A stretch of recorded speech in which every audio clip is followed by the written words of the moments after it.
মারা গেলে শোক না, ভাগ বাটোয়ারা শুরু হবে। জীবনের সব থেকে বড় রিয়েলিটি কি জানো?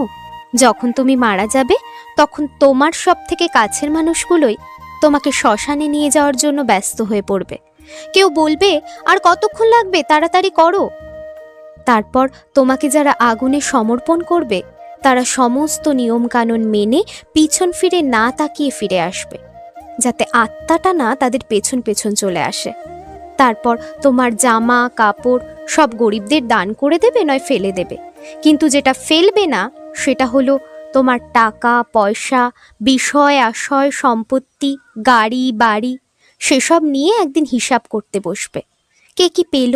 যখন দেখবে তুমি তাদের মনের মতো কিছুই রেখে যেতে পারোনি, তখনই কেউ না কেউ বলবে, কি করেছে জীবনে। এটাই সত্যি। তুমি থাকলেও সবার জীবন চলবে, না থাকলেও থেমে থাকবে না কিছুই। তাই জীবনে একবার হলেও সবার কথা না ভেবে নিজের জন্য বাঁচো।